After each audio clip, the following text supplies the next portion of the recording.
I'm Scott Holmes. I'm Matt Metzger, and you're listening to Ground Etc.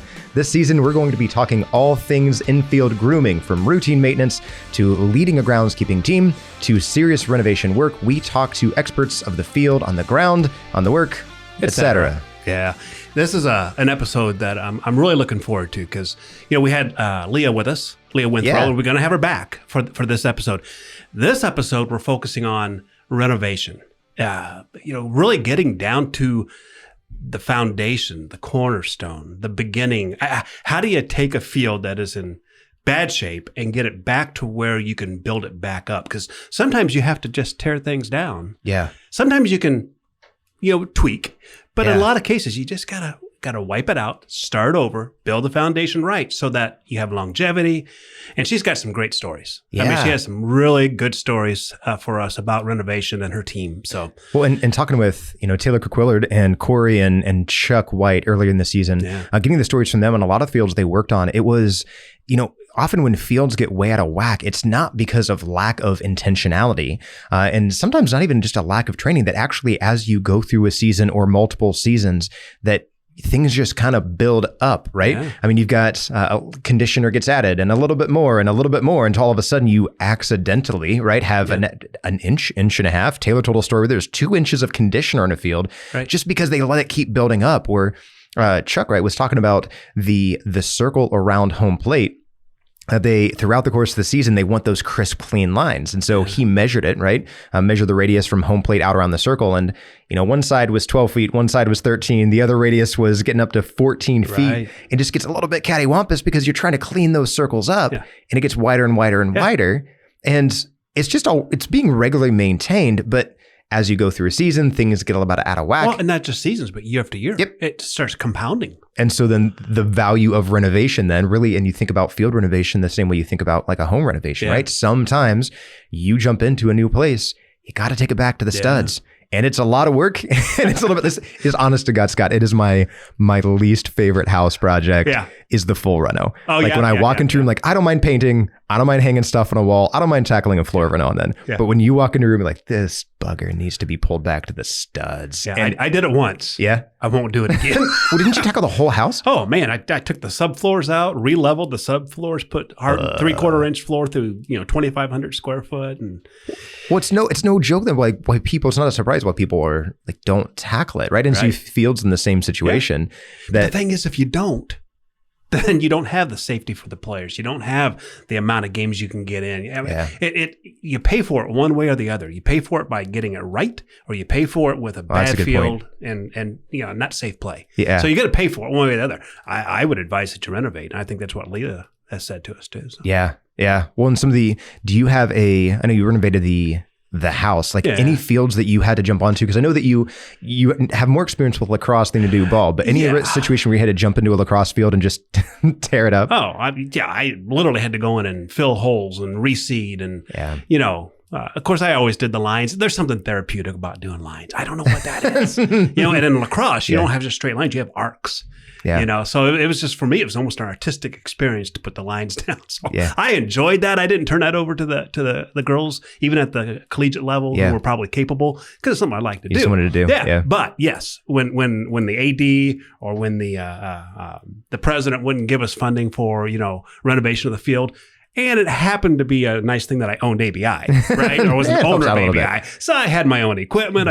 So I went out and did some overseeding, and I just took care of it myself. Well, and renovation can be scary for folks too. I know there's talking with Kevin and experiences he's had, been out demoing the Force on different fields. Mm-hmm. We've got some pretty aggressive attachments for the Force and things like the profile blade and the stealth blade that, field maintainers, groundskeepers, and even coaches that are used to just scratching the surface on the field. They're used to that regular maintenance, and no one's ever shown them the value of tearing it back to the studs, if you will, right?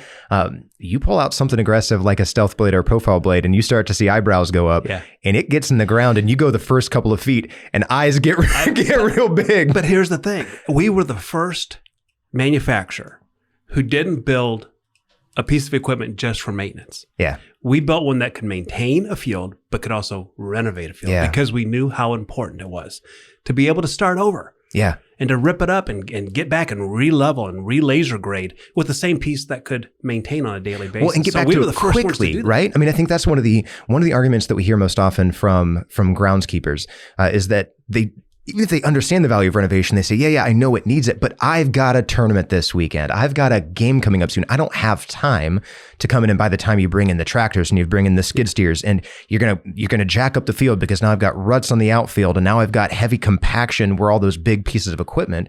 And so I think that's where it's been fun to see that Force fill in the gap where people who know the value of renovation, they want to do the renovation, but like, guys, I'm on a schedule. Yeah. Like I've got games coming up and I have to flip a field fast. This renovation project can't take a number of days. I got an afternoon, guys. And so to see the Force be able to come in and do that, as opposed to the traditional equipment that used to fill the gap. You and I can sit here and talk all day, but Leah gave us some great examples. Yeah, are you telling me to shut up, Scott? Is that what you're telling me? I think we both should shut up and just let Leah talk. What do you think? That's a good idea. All right. Well, we are back again with the award-winning Leah Withrow.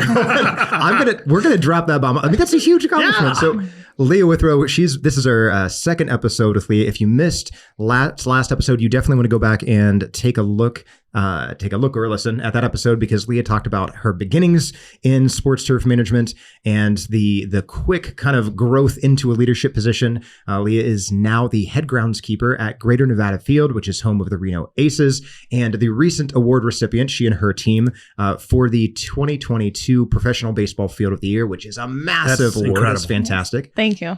So thrilled to have you back again. I know we talked mostly kind of your history, your story, some really great insights that you shared on being a groundskeeper at a younger stage in your career and some of the challenges that you face, recommendations for young professionals, students getting involved in the industry.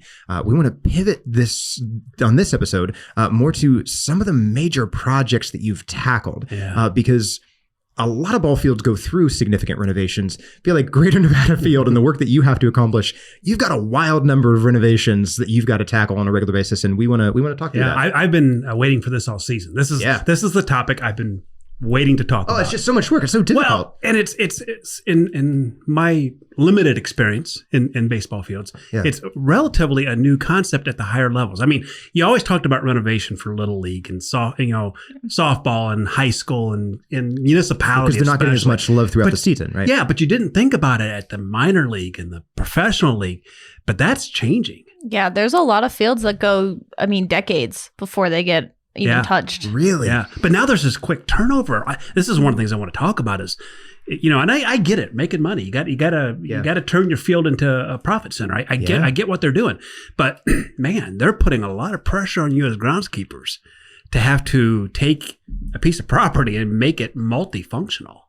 Yeah. It's no longer just a baseball field. It is now an event center. Yeah, so, right. I guess kind of a history question then, like when you were going through, because you have the degree, right? North Dakota State University, you've got the sports turf grass. There it is. Sports turf grass. Still sports grass, but yes. Oh, well, perfect. Phew. I got it. Yeah. When you were going through those classes, and I know there's, the internships that you accomplished along the way, did you have any idea that this amount of renovation work was such a significant part of the role? No. Yeah. No. Surprise. That was not a class, unfortunately. Event management was not in that curriculum. Yeah. But I think that's an on-the-job experience, like I've talked about previously, is it's 50-50. It is science, but it is experience. And my experience at Greater Nevada Field, having soccer there for 4 years, having to flip back and forth between baseball and soccer, a rectangle sport on a baseball field is not a light undertaking by any means, and it's happening every other week. So we were flipping back and forth. It was a never-ending homestand, basically. Every other week. Every time baseball left, soccer came in. Soccer left, baseball was back, and it was back and forth. I think we averaged about 12 conversions every year, and I did that for 3 of the 4 years soccer was. So there. were the soccer teams playing on synthetic, or were you putting sod down? So we were putting sod down every time, and it was stable enough for them. Yeah, so we would put it in 2 inches of clay sod, 2-inch cut. Yeah. It was a big waste. I'm going to be honest. It really hurt my heart to roll out sod, and sometimes it was only down 24 hours. We have to take all the edges out along the infield grass edge just so that it would lay flat. It kind of crowned in the middle, but laid flat with the infield and the outfield. So we would go 2 inches down, 3 feet wide off the edge, take all that infield mix out, all of our baselines out. Wow. Thankfully, our dimensions are pretty big. So we were about 6 inches from the mound was our end line. Got it. So we didn't have to take the mound out. There are a lot of minor league fields that do that. Yeah. Wow. I think South Bend does. Yeah. El Paso has a retractable mound. So their mound is hydraulic. It drops down. And then that's cool. They turf on top of it. There's a lot of stadiums that really go the extra mile to put in these extra events and make it feasible. So you're rolling out 2-inch thick cuts, like heavy clay cuts of sod, right over the top of infield, outfield both. Yeah. So we would put landscape fabric down. Okay. And then you'd lay the sod out, and then you just soak the absolute crap out of it. Yeah. Just to keep it swollen, because once it starts getting hot and it shrinks, you start seeing the seams, right? That's where things get a little dicey. So you're just flooding it for 2 days or however long it's down. Most of the time it's less than that. Just to try to keep moisture in it. You play a game, and then post game, I'm taking the sod cutter out there and cutting them into 2x2 squares so that we could load them into the workmen's and go dump them in the back. So not only do you have to satisfy the ball players, you have to satisfy the soccer players as well. Yeah, boy. Yeah. And so then once that was down, you and your team are still responsible for that. Like the same crew that you have to take care of your ball field, you're now taking care for 24, 48 hours, you're taking care of the soccer field as well. Yes. Wow. And that was a wild few years when we did have soccer. It was a great experience because I can say I did it and I know how to do it. If we do ever hold an exhibition match, or if I ever go somewhere else where they are a shared stadium or they do host exhibition games, I at least have the understanding and the knowledge of how to do it efficiently, because I've done it 50 plus times now. But I would not recommend doing that constantly. So how many people, how long does it take to pull something like that off, to turn a baseball field into a ready for soccer field? So at the time, the inaugural season for soccer was my seasonal assistantship in 2017. And it was Joe. He had 2 full-time assistants. He had myself. And so it was 4 full-time people. And then we'd have labor people and or like the team store part-timers and like ticket sale part-timers coming down and like moving sod and straightening everything out and cutting along the back arc edge. And then post-game, it was all hands on deck. Everybody came down and started hauling sod off. Good grief. How long then did it take once you got the sod off, you got that fabric back up?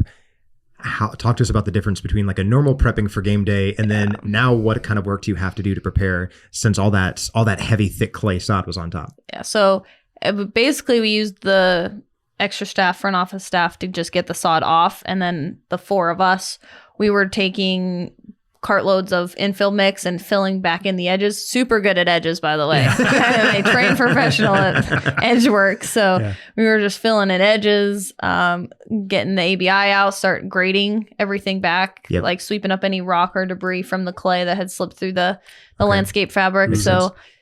Using equipment as an extra person. And then by the time all the sod was off, all the edges are back in, we've regraded, we put conditioner back out. Got it. Scrubbing the soccer lines off the outfield grass.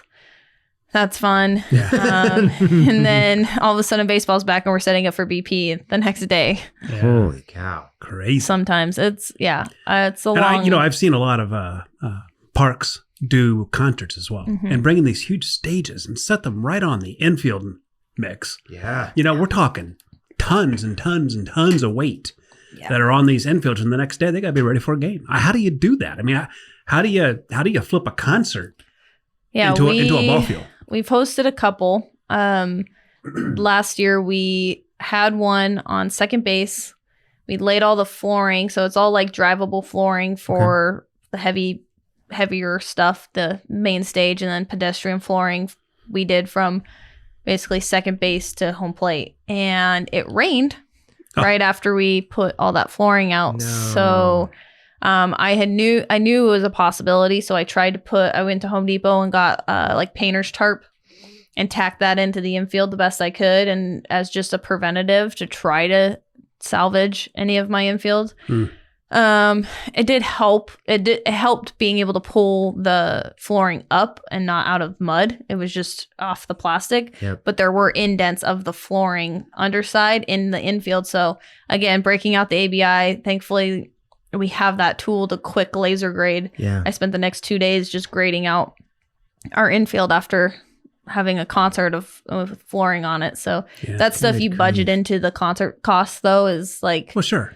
Hey, you're going to have to pay for materials and time of our staff having to clean up your mess. Right. Yeah. Right. So give us the biggest success story, because it sounds like, yep, you've got a lot of experience converting concerts, events, and soccer fields back into baseball. And again, like, must be pretty beautiful because you're getting awards for how great the field is. Is there any one particular event, one particular like renovation flip that at the end of it, it's play ball time and you look in the field, you're like, you can't tell. Like this is some of our best work.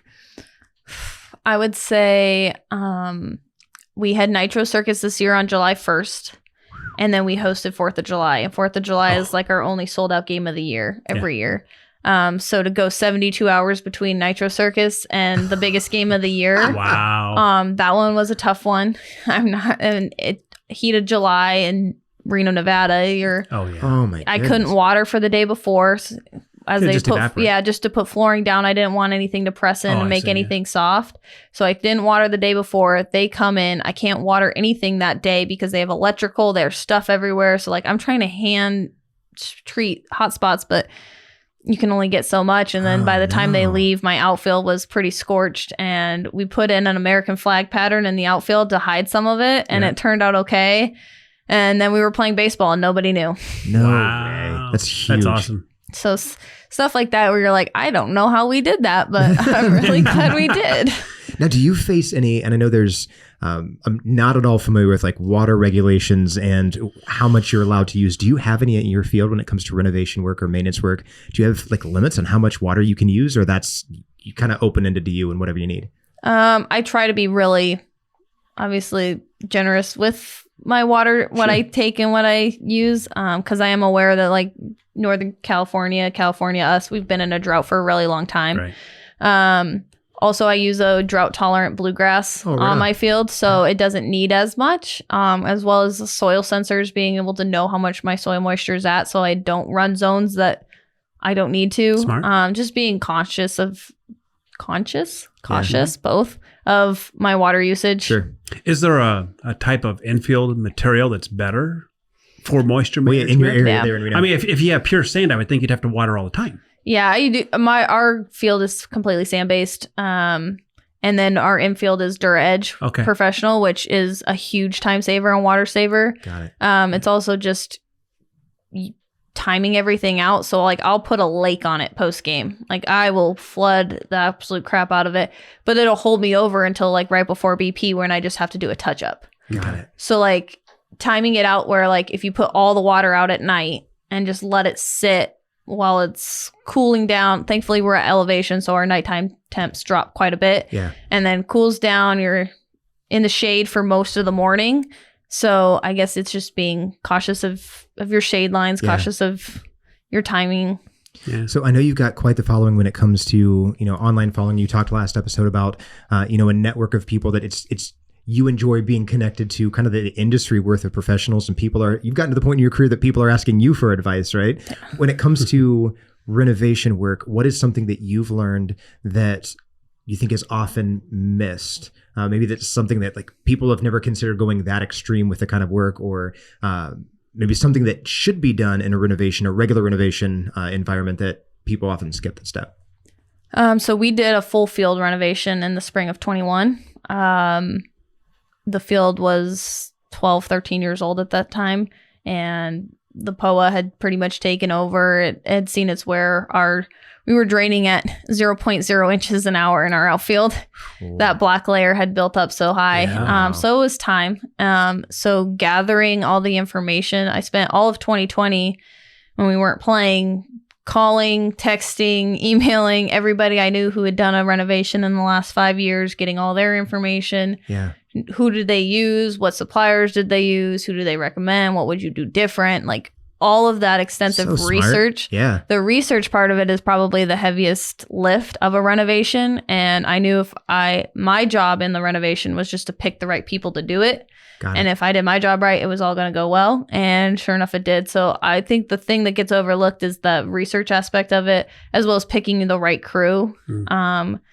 I'm really happy with, I used Home Field with their Edge and Desert Green Turf for my sod. They had worked before on other projects together. Both the sod manager and the infield manager, Cam and Nate, are phenomenal humans and really work well together. So our 6-week project ended up taking 4. No way. That's fantastic. Cam's a great guy. Cam is the best. He's been a friend to ABI, and Durage has been a friend to ABI for many, many years. Yeah. So, He is good people. He knows what he's doing. He is so smart. He's the one who taught me how to laser grade. Oh, okay, great. And takes the time, very patient, very, again, passionate about what he does. He loves what he does. And the same thing for Desert Green Turf. They're out of Moses Lake, Washington. And phenomenal humans as well. Very passionate about what they do. Have a really great product.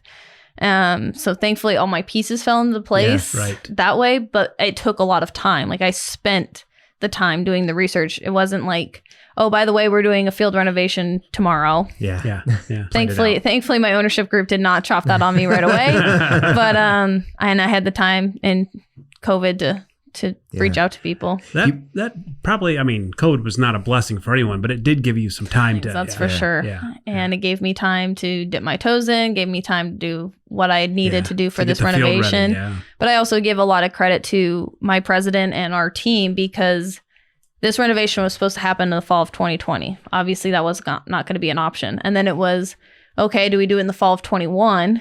But then he was like, well, we have the chance to do events in the fall, possibly. We're hoping this clears up in the summer and through the fall. Yeah.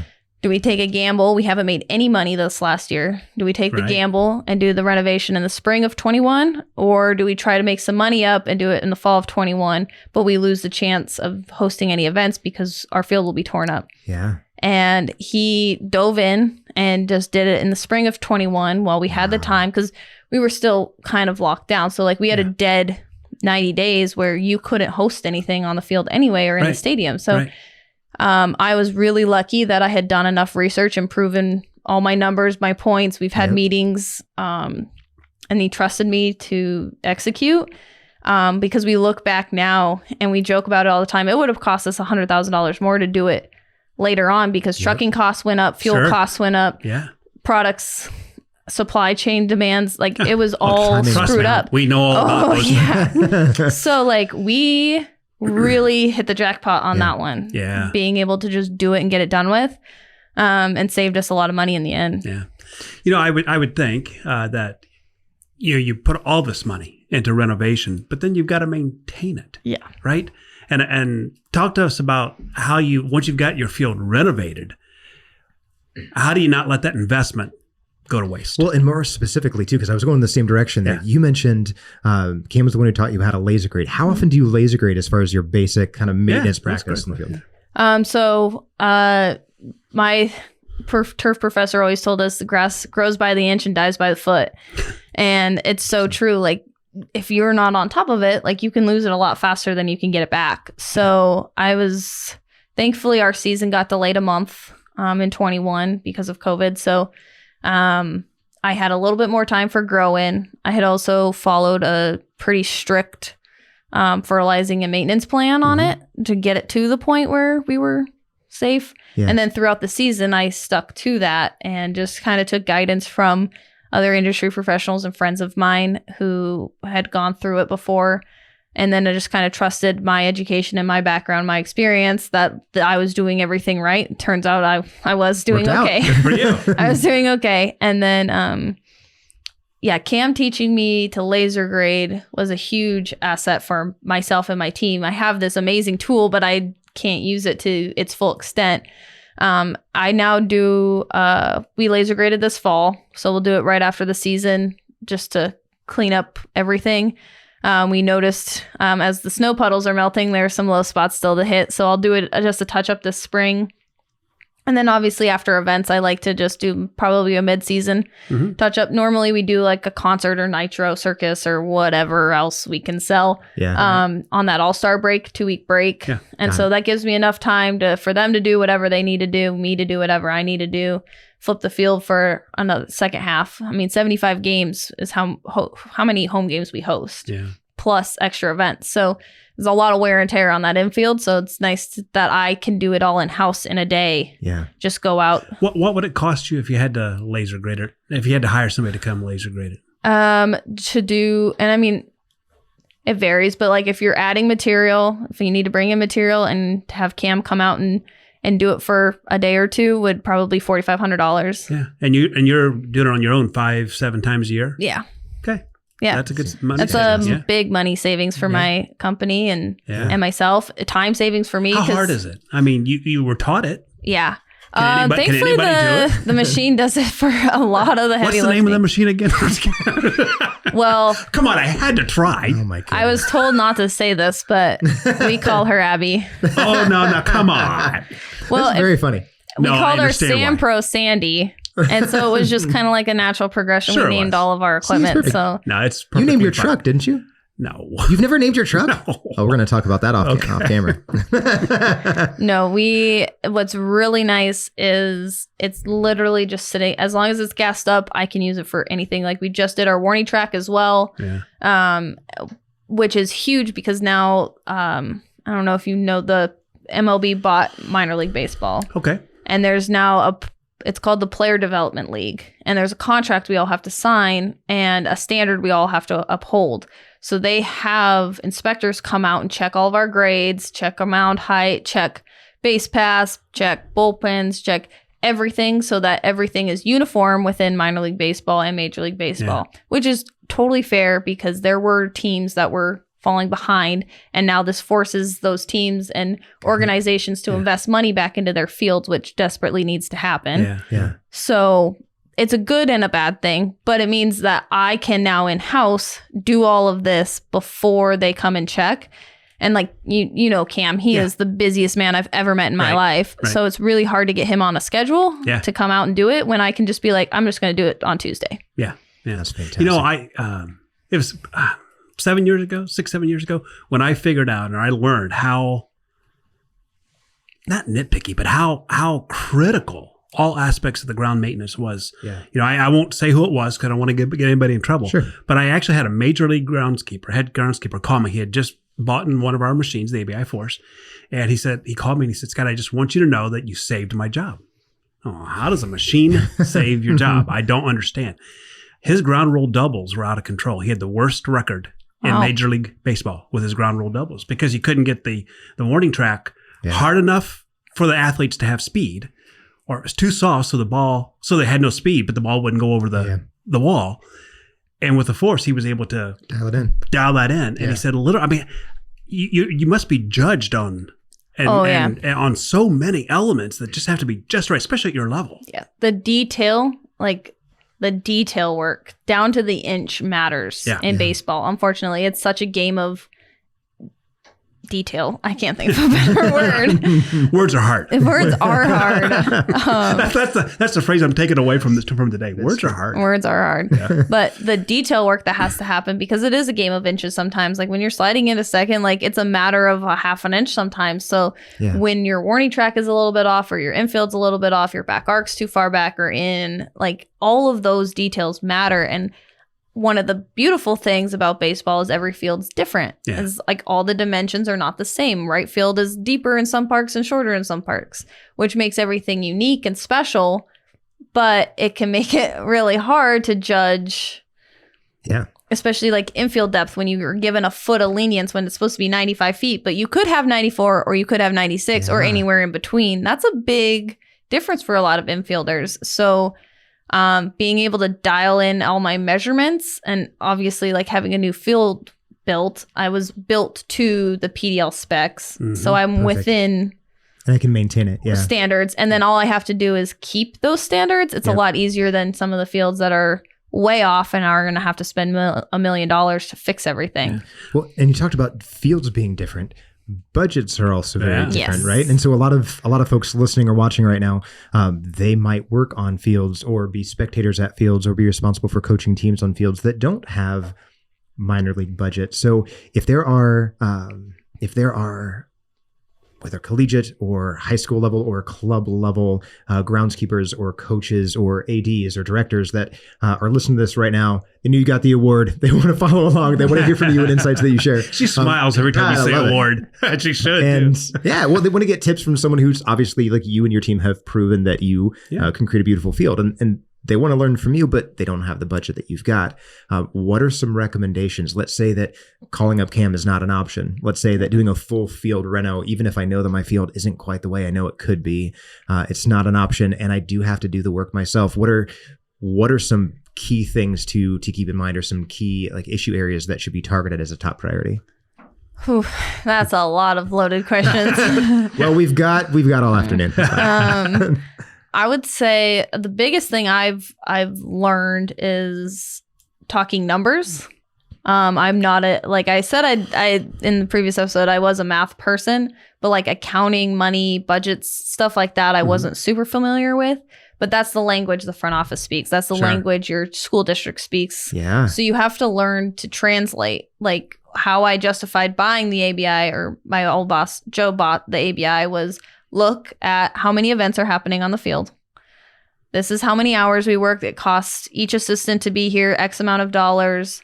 If we can shorten that amount of, we were all hourly. If we can shorten the amount of hours that they work by using this machine, X amount of times, this is your result. And that's how I just bought an autonomous mower for my berm because my seasonal assistant, I did the math, we spent $1,500 on him just mowing the berm this season.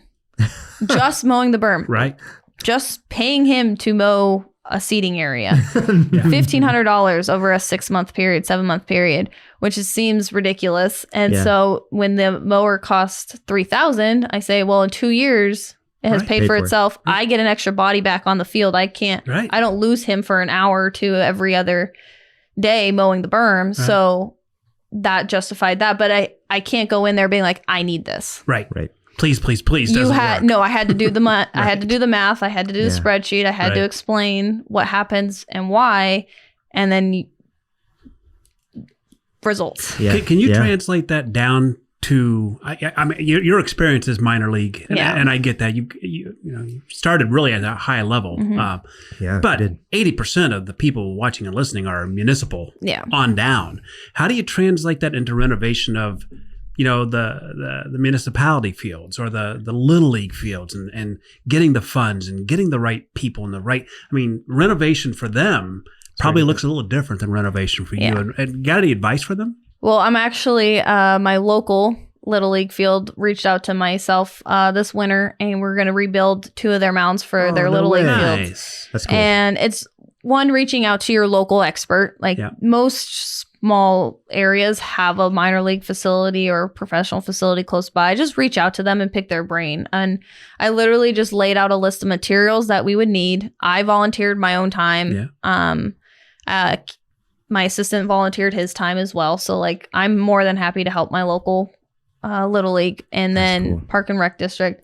And I told them, I was like, I'm just going to need people. So bring in your park and rec volunteers, grounds. Then I need all their equipment because I'm not hauling all of that down from Reno. So we're going to need a skid steer. We're going to need the ability to haul some of this material out, haul material in, a couple tamps, shovels, and bodies. So it's working hand in hand with them. And then also laying out, I did lay out the exact numbers. If you want to do it right, if you want to do it in the middle, if you want to get by. Okay. Giving good, better, best. Giving options is always good, especially when you're explaining it to a school district or a park district, because sometimes their budget is, oh crap, we're not doing it this year. Just crap. Just crap. Yeah, really familiar with crap budgets. Or there's familiarity. We haven't done anything in 20 years. We could put towards money to expand it for another 20 years. Make it last. So giving them options. And then I did help organize some of the ordering through Ewing and getting the right materials through Edge. And I I think it's more the education aspect of it because they just truly don't know. And that's not any fault of anybody's. And it's just reaching out for help. Yeah. I think a lot of the districts are scared to ask for help and are scared to ask for the money. You know, in the last episode, we did talk about the openness of your industry and your huge. leaders. And it's so huge. They shouldn't be afraid to reach out to people like you and say, hey, we need help. We love the game. We want our fields to be safe and playable. Yeah. What can you do to help us at least understand what we have to do? I got the call. I drove down. I spent 1 hour of my day walking the field with him. I took notes of what all he wanted done. Yeah. In an ideal world, what probably is going to happen and what I needed to order. And I just went back to my office. It took me maybe another hour to put everything together. So within 2 hours of my own personal time, I have 2 Little League mounds getting built now. Yeah, so like, fantastic. It's not a hard thing to do as a professional to help the little guy. Right. Yeah. I hate saying that because they're not little guys. I know they're not, but they I understand are what so you mean. important because Well, Mike Trout played on a Little League field at some point. Like he needed that field. And like feeders, what you guys do is super freaking important. Yeah. And unfortunately, super underfunded. And so trying to help them out and prove that like you can do this on a small budget. Yeah. You can get donations, you can get help, you can get advisory and education from people. Yeah. Local. It's possible. It's not impossible. No, right. I love it. I feel like sometimes it feels impossible. Yeah. Well, I'm sure it's overwhelming to them. I mean, they're sitting there. First of all, they have all the parents screaming and yelling. Yeah. You know, saying, "Why is my kid got a ground ball in the crowd? face?" It's a passionate crowd. But yeah. we've heard the stories. When I did my big field renovation to help with some of my costs, the disposal fees were like 50% of this field renovation. Like hauling stuff out is expensive. Yeah. So I reached out to our local high schools in Reno and donated all of our infield dirt to them. No way. Nice. So each field got about 25 tons. They each got a truckload of infield mix. I didn't pay a disposal fee. They paid the trucking. Yeah. They were able to pay a win-win. That's incredible. Because it's local, so the trucking wasn't expensive. Yeah. And then you're paying half of what you would pay to pull that dirt out of a plant or whatever and truck it over the mountain. So it saved me, it helped them. I think reaching out to your local professional, semi-professional fields are always have extra materials and are happy to help. Sure. That triggered a question. How often do you have to flip a infield? I mean, how often? I don't even know the answer to that question. I'm sure the guys from Dirt Edge would know. And by flip, I mean, completely tearing it out and starting over. I mean, I know you can amend it. Amending it, I'm sure, is a common yearly thing. But how long does an infield last you? I mean, ideally, the field's lifetime. Okay. I mean, I know once you put, especially, and this isn't a plug for Dirt Edge, but I love Dirt Edge because that's what we use. We're friends. Yeah. So Dirt Edge designs and has an exact chemistry of their infield mix for a baseball field. Yeah. It's not just a general clay dirt that you could throw in a garden or whatever else. Like this was engineered for baseball. For play, yeah. So it withholds for baseball. I'm hoping mine lasts me 10 years or more as long as the field goes. Yeah. I know a lot of fields are renovating like the grass around it, but keeping their infield because it's still fine. I did this fall scrape the conditioner breakdown off a top 1/4 inch. Yeah. Or so. I mean, materials do break down. I mean, the conditioner on top becomes fines and conditioner breaks down to clay. And we swept all of our conditioner off. We took the top 1/4 inch off of our infield mix, just the tacky, dusty, where it gets real sticky on the top, and then just dumped a couple cartloads of new Dirt Edge on top, graded that in, and now we're rocking and rolling. So what I'm hearing you say is doing it right the first time is important. Yes. Yes. It's a lot easier to touch up than completely fix. Yeah. Yeah, no doubt. Well, Leah, as we're wrapping this up, I've got 2 questions for you. Well, it's 1 question, but there's 2 answers. Okay. What is the worst renovation? I mean, the nightmare of all nightmares that you had to go in there and turn it into a dream field. And what was the easiest? What was the best renovation you've ever done? So one of the worst ones I did twice is we did soccer to baseball. So July 3rd, we would play a soccer game, and July 4th, we would play a baseball game. And I did it 2 years in a row. And I would not recommend a 24-hour flip from back to forth. It was an all-nighter. It was a long day, and then have to come back in, set up BP, and play baseball. just feels like you can't catch a breath. Yeah. It feels like you're just always moving, and like the adrenaline is going for you while you're working. And then as soon as you get home, that adrenaline drains out of you. And then you just can't get out of bed the next morning to go do it all over again. Right. So those short conversions, those short renovations are really hard on staff, people, mentally, physically, emotionally. Yeah. And then, the easiest one. Yes. What was the easiest one? Surprisingly, the full field renovation. Really? Was actually the highlight of my career so far, besides the award as of recent. But I loved my crew. We had 10 to 15 guys at a time. We had like 5 Dura Edge home field guys and then 5 to 10 of the sod guys helping. We had so much fun. We had one of the best crews, just working well together, like on the day-to-day basis. Everything was in sync. Everything kept flowing. And I feel like that doesn't happen. I hear a lot of horror stories from full field renovations like that, and like crews getting in fights and crews yelling at each other. And like, I never had that once. I was like, we all worked hand in hand together really well. It was all very open. Like if there was a problem, they were like, we can do this or we can do this. And like, let me make the decisions, and respected myself and my staff, which was huge. And as well as like at night after the renovation, we go have beers in the shop and talk about the day and kind of have that like we're in the trenches together bonding moment. Yeah, sure. You know? And we did enjoyed downtown Reno a few times and just kind of, because it's a short period of time where you're doing an intense amount of work, and to let off steam together really built that bond, so that the next day we were all telling stories about last night and joking around. And I truly enjoyed both Nate and Cam's crews and having them work so well together and having everything.